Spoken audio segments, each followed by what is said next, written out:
Hi guys, Lone Vic here again, and today we are here, I'm here, you're watching the video with another review from me, and this time it's another long overdue video review of Unsettled, a cooperative sci-fi adventure by Orange Nebula, the guys who brought you Vindication, a great game.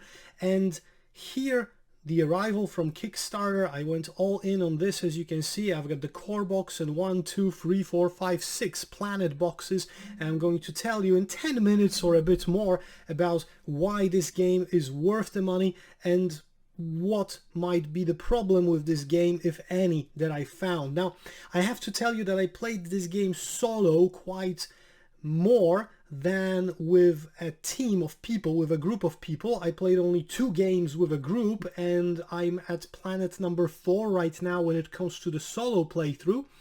But I think I have a very good grasp of what the game is. So let's, as usual, start this honest review with some pluses.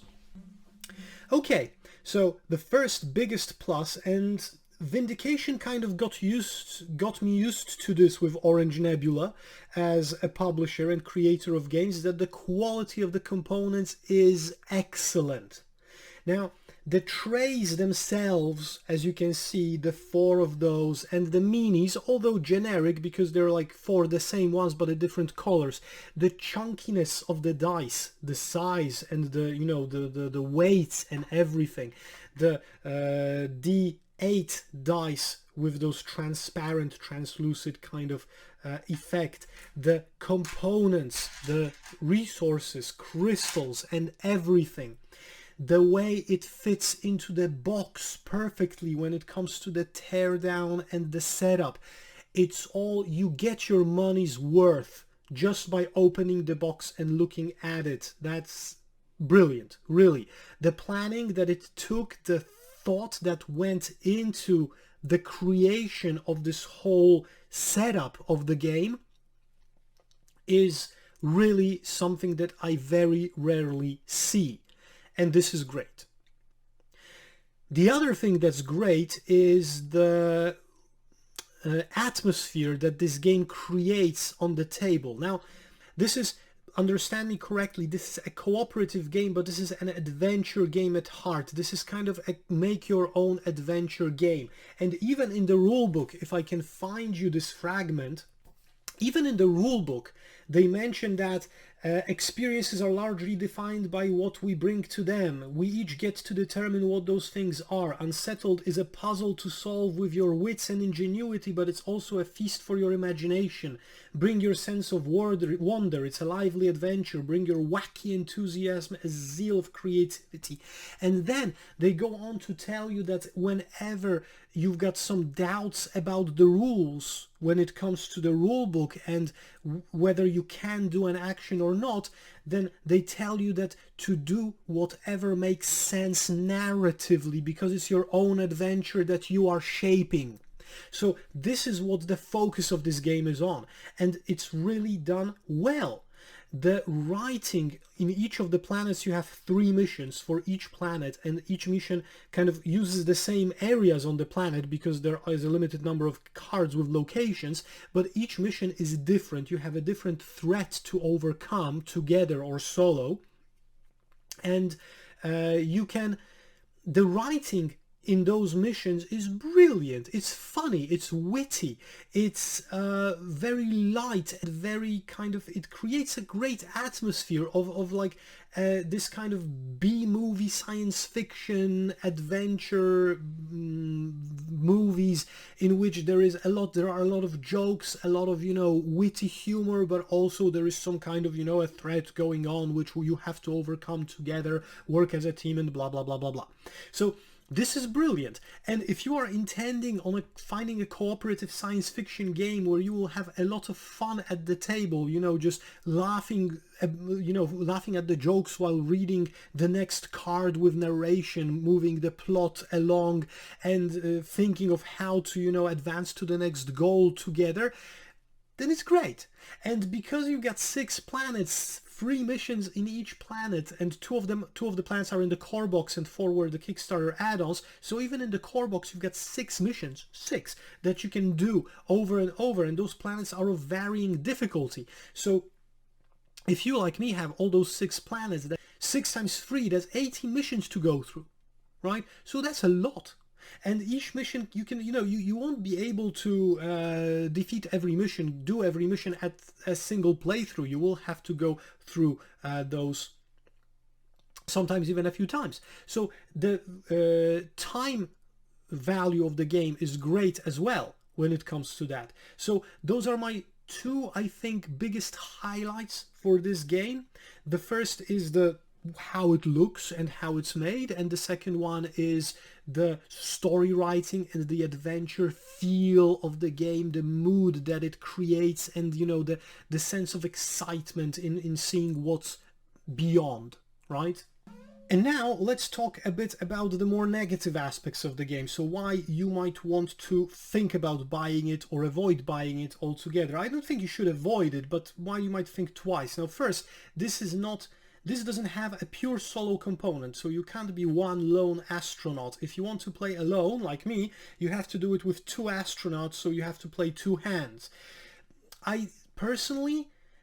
For me, this is a tiny bit of a turnoff, because I like managing only my own character, and like when I have to split my attention into 2 characters, sometimes when I'm rushing things I might forget an effect or something, because I kind of tend to focus on one character more than the other.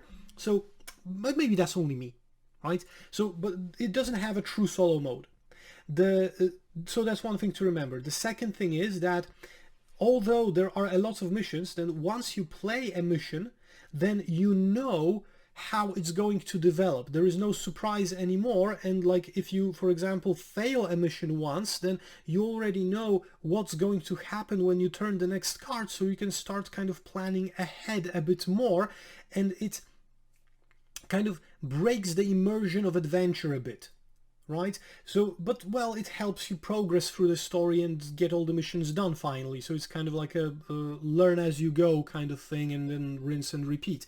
So that might be a bit of a negative side as well, I think, because the first time you play each of those missions, they are the best, because they are then the most like kind of exciting, and there is a lot of unknowns and a lot of discovery connected with it, right? And the last thing is that it's really enjoyable when it comes to the narrative and the way and how the story is led and what mood it kind of creates at the table.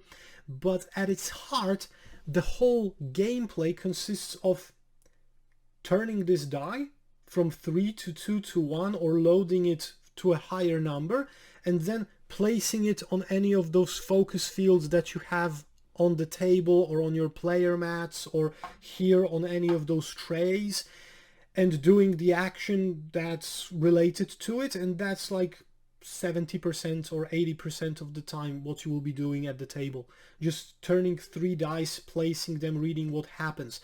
And don't get me wrong, the actions and the things that you can do at many times with those dice are great, especially the ones that are on the map and are related to the scenario especially, but it's becoming a bit monotonous.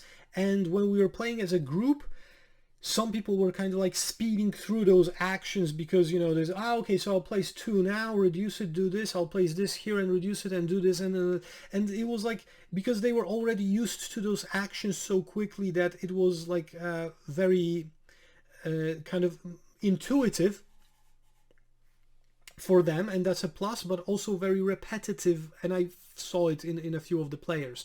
So a bit more variability would be great, but then again, well, what can you do? Each mission, each planet has its own kind of set of additional rules that kind of modify the gameplay a bit, so there is still a little to discover. But the whole thing with the dice gets kind of old pretty quick. And remember, I have like 12 missions or 11 missions right now behind me, so yeah. And when it comes to cooperative games, and I probably said it already in one of my videos or two of my videos ago. This game has the same problem as many cooperative games have, that there is the leader issue. That if one player is very dominant at the table, then it's very easy to order other people around, because, you know, it's a cooperative game in which you together plan your movements and do one thing, and everybody is responsible for the same thing, so for just filling out the mission. So if there is one leader at the table, it suffers from the same problems as many co-op games do. But, well, that's very difficult to avoid. It has to be a very special design of a game to be able to, you know, to avoid it. It's about the players and how they relate to each other at the table. So those are the negatives, right? So let's sum up and let's finish this video.